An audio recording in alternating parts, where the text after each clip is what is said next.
आदरणीय राजू शेट्टी साहेबांनी विक्रमसिंह मैदानावरती 16 ऑक्टोबरला ऊस परिषद, ऐतिहासिक अशी ऊस परिषद घेऊन 3751 रुपयाची पहिली उचल प्रति टनाची जाहीर केली आणि त्याची घोषणा मोठ्या प्रमाणात केली आणि सगळ्या शेतकऱ्यांनी त्याला उत्स्फूर्त पाठिंबा दिला। तशा प्रकारचं वृत्तांकन सगळ्याच वृत्तपत्रांमधून आणि वृत्तवाहिन्यांमधून जाहीर झालं।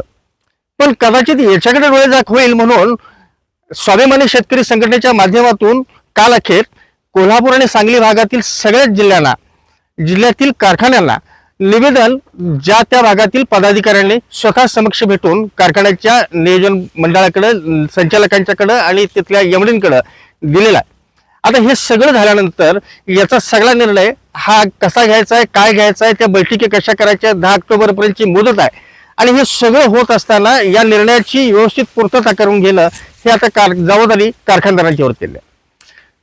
कारखानदार जसं कारखान्याची नफ्याची बाजू बघतात तसं कधीतरी एकदा त्यांनी शेतकऱ्यांची बाजू बघावी ही सामान्य भूमिका आहे। आणि 3751 हा फार मोठा काही दर सांगितलेला नाही, फार मोठा काही जुगाड नाही, तो सहजरित्या सहज देण्यासारखा रक्कम आहे आणि ती सहज अदा केली जाऊ शकते। अशा प्रकारची एक धारणा सर्व शेतकऱ्यांमध्ये तयार झाली आहे।